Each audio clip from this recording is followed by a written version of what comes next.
Okay, so we're on lesson 4.4. This is derivatives of exponential and logarithm functions. All right, so these are the last four formulas you have to memorize for derivatives. And the four are right here: e to the x, a to the x, natural log of x, and log base a of x. So very typically what students usually memorize is e to the x, because the derivative of e to the x is e to the x. Then chain rule says if the exponent has a function, then you need to do u prime. So another way to look at this is really, this is e to the u and times u prime, because you need to take the chain rule derivative, right? The other one that we memorize is natural log, because natural log is really nice. It's 1 over whatever's in the parentheses of natural log, so 1 over u, and then multiplied by du dx, which is the derivative of what we call the argument of natural log, right? So the derivative of natural log is 1 over u. It's whatever's in the argument of the natural log, times u prime, whatever the derivative is within the natural log. So it's natural log, oops, sorry, that doesn't make any sense.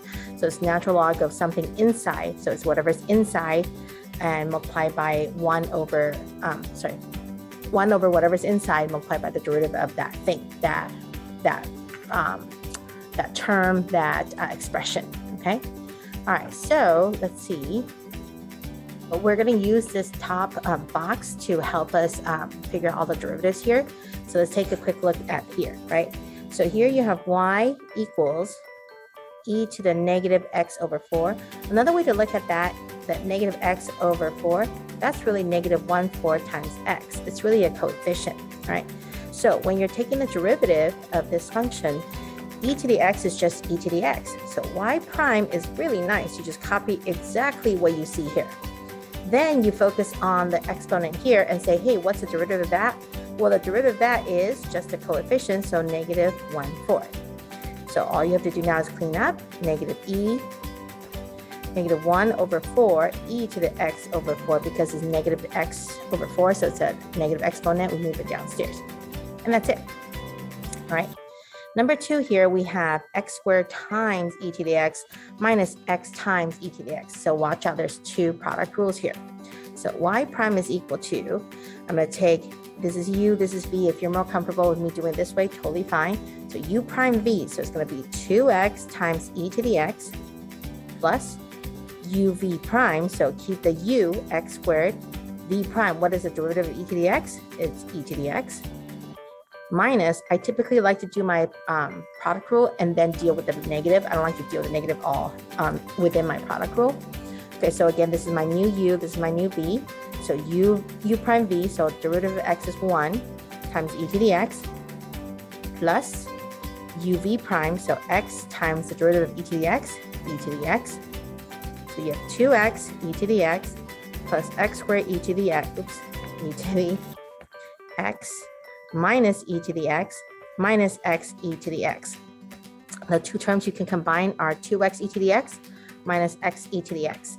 So putting this in standard form, you have x squared e to the x, 2x minus 1x, you have a single x e to the x minus 1 times e to the x. I like to put the 1 there because now you see every single term here has e to the x. We're going to factor it out. So it becomes x squared plus x minus 1, so you don't lose that 1 there. Okay? All right, next problem here. You have y equals x to the 1 over e. You have your x as your base. This is where you go back to your good old power rule. So y prime is equal to, drop your power, 1 minus e times x now to 1 power less. So subtract 1 minus e minus 1 gives us negative e.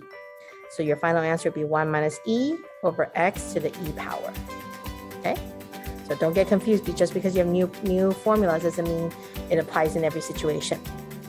When does a new formula apply? When you have a numerical base. You have a number base here. Base is 3. So y prime equals, all right, let's look at this. This is a to the x, is this one, a to the x. So the derivative says a to the u, so it's original form, natural log of the base, and then derivative of what the exponent is. So we take the derivative. It's the original equation, 3 to the cotangent x, then natural log of the base. Then chain rule says take the derivative of cotangent. That would be negative cosecant squared x. And honestly, that's it. all I'm going to do next is just kind of clean this up so there's not as many messy things. So put the negative in the front. Natural log of 3 is a coefficient. Cosecant square x times 3 cotangent x. Nothing to factor out, nothing to clean up. This is it. That's it for this problem. Okay. Now we're at natural log. Sorry, I'm missing a parentheses here, so it should look like this. So the derivative of natural log is y prime equals 1 over what's in the parentheses, so 2x plus 2. That's the derivative of natural log, and this is chain rule. So now let's look at the inside. I did the natural log, let's look at the inside. The derivative of 2x plus 2 is 2. Okay, so I put the 2 on top.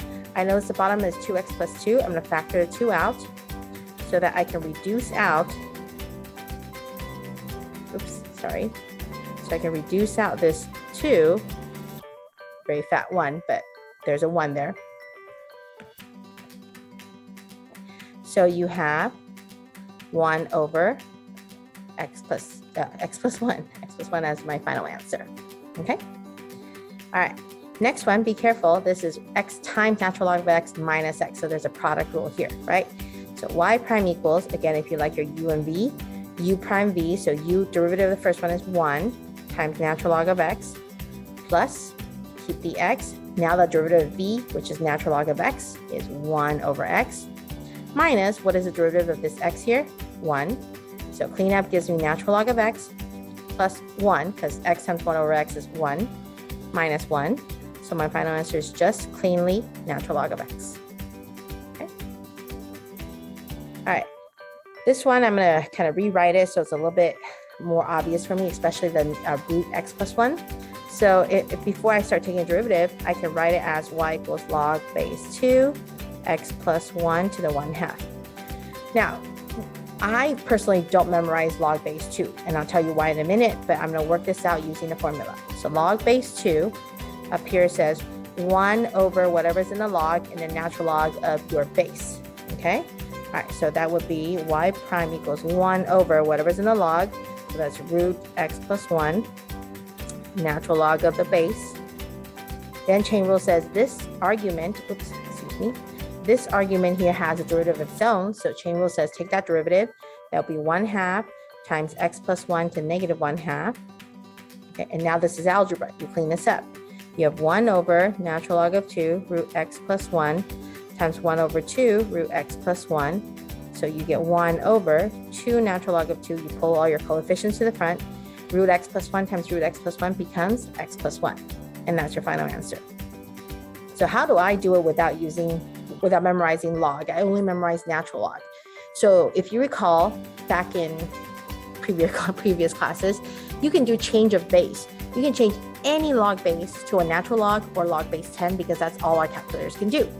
So I can change this original problem to look like y equals natural log of root x plus 1 over natural log of 2. So that's change of base. Natural log of the big over natural log of the small. So this equation now becomes 1 over natural log of 2, because that's a coefficient, times natural log of x plus 1 to the 1/2. Okay, I take the y prime, the coefficient stays. Okay, the chain rule says natural log, so 1 over that root x plus 1. So I did the chain rule, and now I need to take care of this, which is 1/2 x plus 1 to negative 1/2. So I will have 1 over natural log of 2, 1 over root x plus 1, 1 over 2 root x plus 1, giving me the exact same answer as before. So it's not quicker, it's not better, it's just I have less to memorize. So it's totally up to you if you want to memorize the log base or you want to just memorize natural log, and that way you can just memorize one and know how to manipulate. Okay? All right, last one here.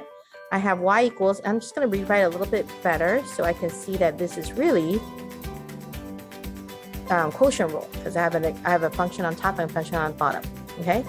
So y prime is going to be low